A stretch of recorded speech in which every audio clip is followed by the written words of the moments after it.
Muy buenas tardes. Mi nombre es Pablo César Quispe Ramos, estudiante de la carrera de Derecho de la Universidad Continental. Soy integrante del grupo número 7 del curso Fundamentos Económicos y Contables. Hoy, en el marco de evaluación final, vamos a presentar la siguiente exposición. ¿Qué mecanismo de la presente Constitución Política del Perú permite consolidar la estabilidad macroeconómica de los mercados? ¿No? Los mecanismos que tiene nuestra Constitución Política con que permiten consolidar la estabilidad macroeconómica de los mercados se basan en dos pilares fundamentales que son una buena política fiscal y una apropiada política monetaria. En tal sentido, la Constitución Política del Perú del año 1993 nos refiere en su artículo 58 que tenemos una economía social de mercado, ¿no? Y se basan a los pilares una buena política fiscal, que lo encontramos en el título 3 de la Constitución, del régimen económico, en los artículos 58 hasta el artículo 77, y una apropiada política monetaria de la Constitución de 1993, en el título 3 del régimen económico de la moneda y de la banca, desde el artículo 83 al 87. Con ellos podemos dar una conclusión que nuestra Constitución en el título 3 nos hablan exclusivamente del régimen económico, desde el artículo 58 al artículo 89. Asimismo, podemos mencionar una sentencia del Tribunal Constitucional, la 518-2004-AA/TC, donde nos refiere al régimen económico. Nos indican que estas disposiciones constitucionales configuran algunos de los elementos básicos de una economía social del mercado, donde las diversas empresas concurren en un marco de libre competencia, ejerciendo sus libertades de empresa, comercio e industria, y ofertando sus bienes y servicios a los usuarios y a los consumidores. En este ordenamiento constitucional económico, donde las empresas desarrollarán sus actividades y en el cual corresponde al Estado estimular la creación de riquezas. ¿Qué necesitamos para que exista una mayor inversión en el país? Debemos de tener en cuenta un alto grado de certidumbre y de confianza, que se respete y se garantice el Estado de Derecho y que exista una estabilidad macroeconómica. Cuando encontramos un entorno nacional estable, los inversionistas expanden sus inversiones.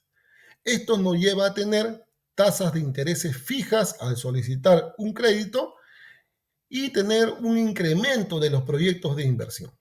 En conclusión, en la medida que hagamos el uso razonable de la política económica, tendremos un entorno macroeconómico estable.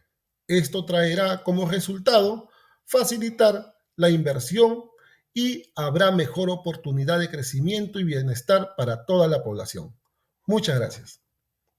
Letona, estudiante de la carrera de Derecho de la Universidad Continental, y continuando con la presentación, nos toca la pregunta número 2, a mí y mi compañera Dina, en la que nos dice que usted ha ganado las elecciones presidenciales de su país y actualmente está en búsqueda de un ministro de Economía idóneo para liderar dicha cartera.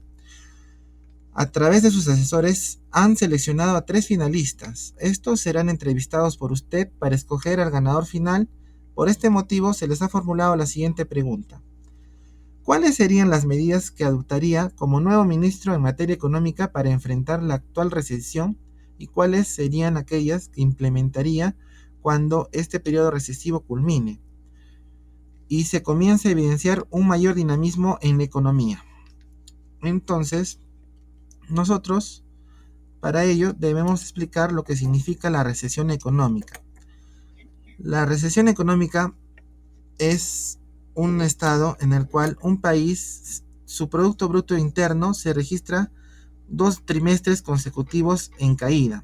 Para nuestro país, esta situación sucede desde el segundo trimestre del 2023, cuando los conflictos sociales y las disrupciones ambientales y la crisis que agobia nuestro país ha mellado, ¿no?, en nuestra economía y ha producido una caída en la inversión privada. ha alejado a los inversionistas, lo cual es uno de los factores de deterioro en nuestra economía. Según el Instituto Peruano de Economía, la inversión privada se contrajo más de 5% este año, lo cual es el peor resultado en 20 años. Conjunto a la caída de la inversión privada se encuentra la desaceleración del consumo privado, el cual es otro de los factores que explican la situación actual.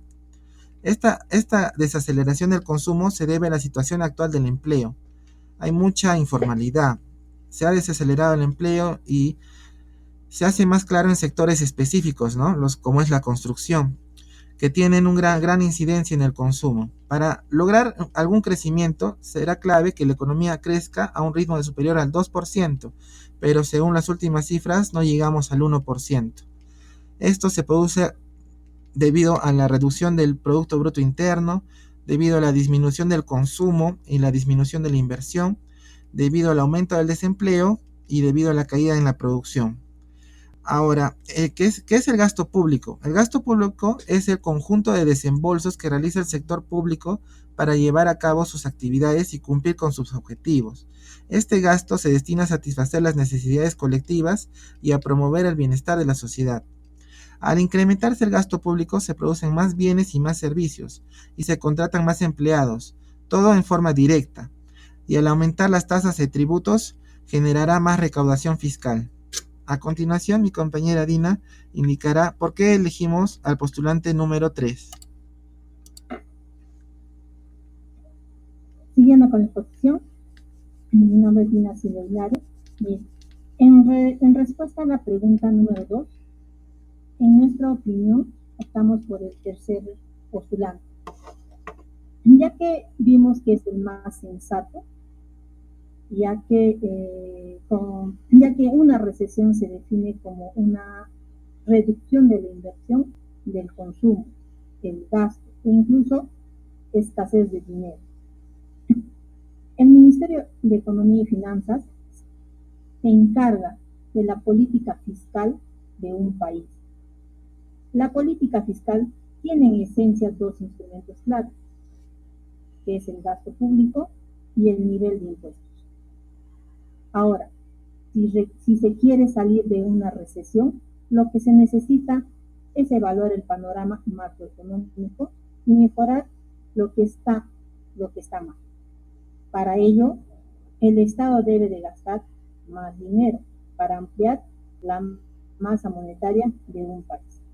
Esto quiere decir que el Estado de alguna manera inyecte a la economía soles para que haya más dinero y que las personas puedan gastar más y consumir más.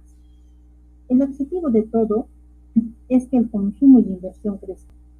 Para que crezcan necesitas dinero, porque las empresas y familias consumen con dinero.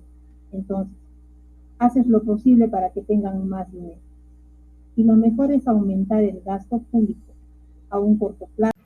Buenas noches, mi nombre es Jessica Lina Luna Arias. En esta oportunidad voy a presentar la solución de la pregunta número 3. La pregunta es, ¿cuál sería el efecto sobre la cantidad ofertada y demandada de un bien si el gobierno impone un precio máximo por debajo de su precio de equilibrio? Nos pide poner un ejemplo práctico, graficarlo y establecer qué sucederá con el precio y cuando la restricción se levante en el futuro en un mercado de competencia perfecta. Bueno, cuando el gobierno impone un precio máximo por debajo del precio de equilibrio en un mercado de competencia perfecta, se establece una situación de escasez. Es así que se tiene que analizar cómo afecta sobre la cantidad ofrecida y la cantidad demandada. Dentro de la cantidad ofrecida vamos a encontrar precio máximo por debajo del equilibrio. Si el precio máximo impuesto es inferior al precio de equilibrio, los productores estarán menos dispuestos a ofrecer el bien en el mercado.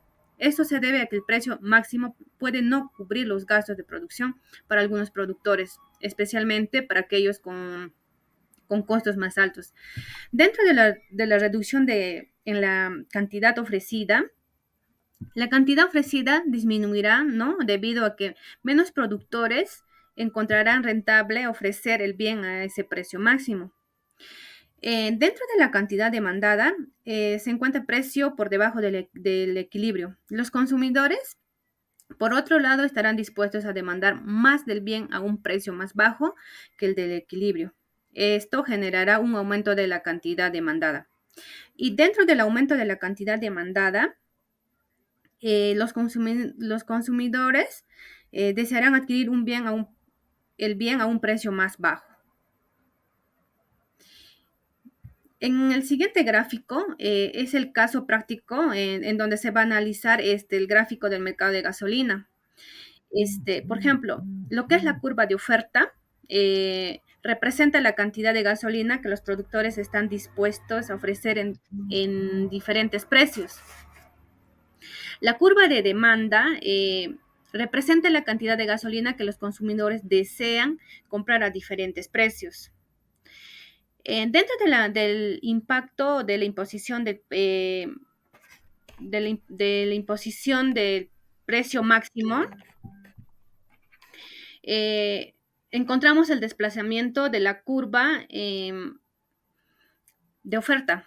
La curva de oferta se va a desplazar hacia la izquierda, o sea, debido a que menos gasolina será ofrecida a un precio máximo de 8 soles por galón.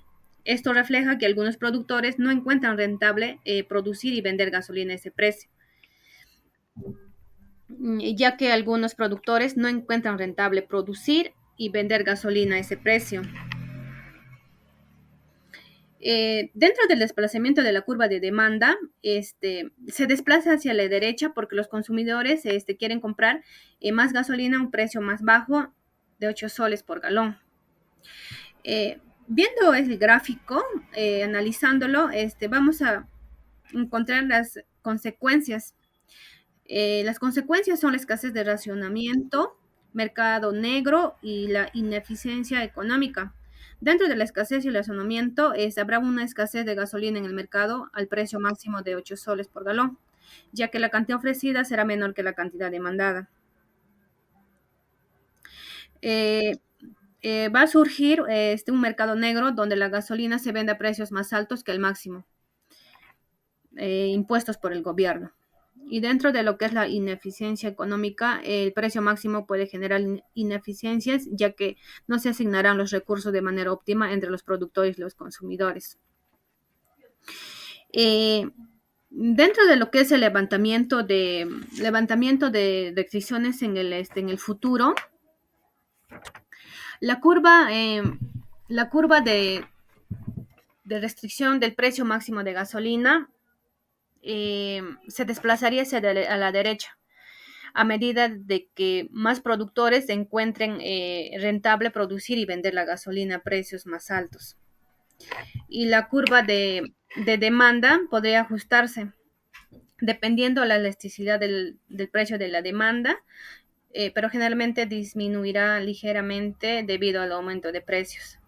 En conclusión, imponer un precio máximo por debajo del equilibrio en el mercado de la gasolina en el Perú resultaría en escasez y distorsiones. Cuando se levante la restricción en el futuro, el mercado tendrá que ajustarse hacia un nuevo equilibrio, con precios más altos y una mayor cantidad ofrecida, aunque la cantidad demandada podría ser menor que antes de la imposición del precio máximo. La estudiante Andrea Contreras Zumpiri, de la Facultad de Derecho de la Universidad Continental. En esta ocasión explicaré acerca de lo que es la política monetaria en el Perú. Como primera interrogante tenemos, ¿en qué consiste el esquema de flotación sucia? Esta es una estrategia utilizada por muchos bancos centrales a nivel internacional, incluyendo de nuestro país, como parte de su política monetaria. Este tipo de cambio suele ser flexible y circulante, realizando intervenciones ocasionales en el mercado internacional que nos permitan influir en la valoración dependiendo de la necesidad del mercado, siempre que beneficie el valor de la moneda.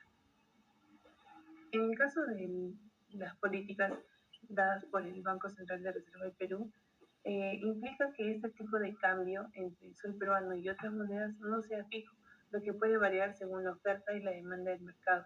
Es así que se tiende a comprar dólares cuando el tipo de cambio ha bajado y se tiende a venderlos cuando este tipo de cambio haya subido. De esta manera se logra mantener su cotización relativamente estable y también nos permite suavizar movimientos bruscos del tipo de cambio que pueda afectar la economía peruana.